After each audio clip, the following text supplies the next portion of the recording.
안녕하세요. 오늘 다룰 주제는 바로 지능입니다. 요즘 가장 뜨거운 주제죠. 특히 인간의 지능과 인공지능, 이 둘은 대체 어떻게 다를까요? 또 어떻게 측정해야 할까요? 정말 흥미진진한 논쟁 속으로 지금부터 함께 들어가 보시죠. 시작부터 뭔가 핵심을 딱 찌르는 말이 나왔네요. 발달 심리학자 로라의 이 말은요, 인간과 AI의 지능이 단순히 누가 더 똑똑하냐 이런 양의 문제가 아니라는 거예요. 아예 근본적으로 다른 종류의 것이라는 거죠. 그럼 그 종류의 차이라는 게 구체적으로 뭘까요? 그 단서는요, 바로 현대 AI가 보여주는 좀 이상하고 들쭉날쭉한 능력에서 찾을 수 있어요. 우리 인간이 차근차근 단계를 밟아서 배우는 거랑은 완전히 다른 모습이거든요. 자, 이 표를 보시면 정말 흥미로운 지점이 보입니다. AI의 이른바 반발달적인 특성인데요.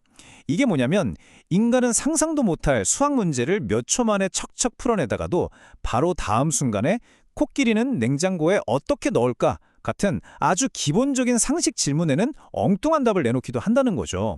우리 인간이 엄마 같은 첫 단어를 배우고 그 다음에 문장을 배우는 것처럼 단계적으로 성장하는 것과는 정말 완전히 대조적이에요. 이런 지능의 차이를 가장 잘 보여주는 무대가 바로 놀이입니다. 보통 우리는 놀이가 배우는 거라고 생각하잖아요? 놀면서 배운다, 이런 말도 있고요. 과연 그럴까요? 아니면 놀이는 뭔가 완전히 다른 걸까요? 바로 이 지점에서 가장 흥미로운 논쟁이 시작됩니다. 자, 먼저 한쪽의 주장을 들어볼게요. AI 연구자인 프렁수아는 놀이가 곧 학습이라고 말합니다.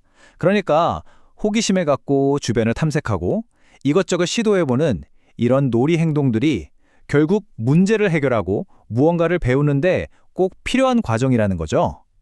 그런데 바로 여기서 발달 심리학자 로라가 아주 생생한 예시로 반박을 합니다. 들어보세요.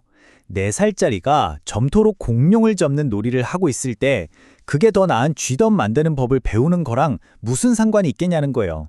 아이들의 놀이가 항상 뭔가 실용적인 걸 배우려고 하는 건 아니라는 거죠. 여기서 핵심은 바로 이겁니다. 아이는 이미 점토가 어떤 성질을 가졌는지, 공룡이 어떤 존재인지 알고 있어요. 그걸 알기 때문에 그걸 이용해서 완전히 새로운 게임을 발명해낸 거죠. 다시 말해서 이 놀이는 기술을 배우기 위한 게 아니라 새로운 아이디어를 만들어내고 생각하는 그 즐거움 자체를 위한 거라는 이야기입니다. 자, 이제 두 가지 관점이 명확하게 보이죠? 한쪽에서는 놀이가 목표를 달성하기 위한 학습이라고 보고 다른 한쪽에서는 생각하는 행위 자체가 목적인 순수한 유희라고 봅니다. 여러분은 어떻게 생각하세요?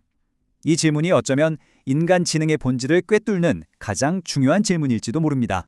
자, 그럼 이 철학적인 논쟁이 AI를 만들고 테스트하는 현실 세계에서는 어떻게 벌어지고 있을까요? 사실 우리가 지능을 어떻게 시험하고 평가하느냐가 결국 우리가 어떤 종류의 AI를 만들어낼지를 결정하게 되거든요. 이 간단한 실험을 한번 보실까요? 아이들한테 상자를 하나 주고요. 흔들어 보고 안에 구슬이 몇 개 들었는지 맞춰보라고 합니다. 이건 외부에서 준 명확한 목표가 있는 과제죠. 근데 정말 재미있는 건 아이들이 딱 그 문제를 푸는 데 필요한 만큼만 상자를 탐색하고 만다는 거예요. 아주 효율적으로 문제를 푸는 거죠. 그런데 바로 여기서 결정적인 차이가 드러납니다. 만약에 아무런 과제도 주지 않고 그냥 상자랑 구슬만 주고 아이들을 내버려 뒀다면 어땠을까요? 아이들은 구슬 개수를 세는 대신에 아마 그 상자로 칙칙폭폭 기차를 만들면서 완전히 다른 놀이를 발명했을 거라는 겁니다. 그러니까 아이들은 과학자가 준 문제는 풀었지만 사실 아이들 자신의 진짜 성향은 완전히 새로운 문제를 만들어내는 데 있었던 거죠. 이게 바로 지능을 보는 두 가지 다른 패러다임을 보여주는 거예요. 하나는 세상을 풀어야 할 퍼즐로 보고 주어진 문제를 해결하는 지능. 다른 하나는 세상을 놀 수 있는 모래상자로 보고 자신만의 문제를 만들어내는 지능. 현재 대부분의 AI는 당연히 전자에 훨씬 가깝다고 볼 수 있겠죠? 자, 그럼 이제 좀 더 깊은 이야기로 들어가 볼까요? 단순한 행동을 넘어서서 도대체 무엇이 우리 인간을 끊임없이 생각하게 만드는 걸까요? 그 내적인 동력은 뭘까요? 아주 오래전 철학자 아리스토텔레스가 이런 말을 남겼습니다. 모든 인간은 본성적으로 이해하기를 원한다. 이게 바로 우리 인간이 가진 타고난 호기심, 그 근원을 설명하는 말일 겁니다. 여기서 말하는 이해하려는 욕망이라는 건요, 꼭 정답을 맞히거나 어떤 목표를 달성해야만 채워지는 게 아니에요. 우리는 쓸모없는 공상을 하거나 심지어 그게 거짓이라는 걸 알면서도 소설을 읽고 영화를 보잖아요. 바로 생각하는 그 과정 자체에서 즐거움과 보상을 느끼는 아주 특별한 존재라는 거죠. 그렇다면 우리 인간은 어떤 아이디어를 좋다고 판단할까요? 그게 꼭 정확하거나 당장 유용해서만은 아닙니다. 때로는 어떤 아이디어가 그 당시의 사실과 맞지 않더라도 그 아이디어 자체의 논리적인 구조나 내적인 일관성이 탄탄하면 우리는 그걸 좋은 아이디어라고 생각해요. 예를 들어 다윈의 진화론이 처음 나왔을 때 당시 물리학자들이 계산한 지구의 나이와는 전혀 맞지 않았거든요. 그럼에도 불구하고 그건 그 자체로 정말 훌륭한 아이디어였죠. 자, 드디어 이 논쟁의 클라이맥스입니다. 지금까지의 모든 이야기가 가리키는 가장 심오하고 또 가장 도전적인 지점은 과연 무엇일까요? 여기서 아주 중요한 기술 용어가 하나 나옵니다. 바로 목적 함수라는 건데요.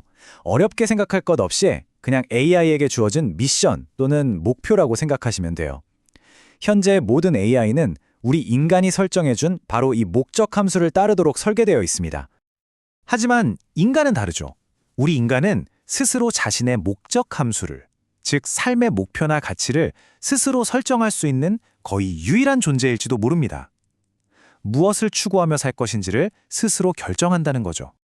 그리고 바로 이 능력에는 정말 강력하면서도 어쩌면 위험할 수 있는 자유가 따라옵니다. 우리는 진실이나 효율성 같은 긍정적인 가치를 목표로 삼을 수도 있지만 얼마든지 그 정반대의 것을 우리의 목표로 삼을 수도 있으니까요. 이것이 바로 우리가 마주한 정말 치명적으로 진지한 질문입니다. 만약 진정으로 인간다운 지능을 만들려면 그 지능에게 스스로 목표를 정할 수 있는 자유를 줘야만 합니다. 과연 우리는 그런 존재를 만들 준비가 되어 있을까요? 더 나아가 우리는 정말로 그런 것을 원하고 있는 걸까요? 이 질문을 여러분께 남기면서 오늘 이야기는 여기서 마치겠습니다.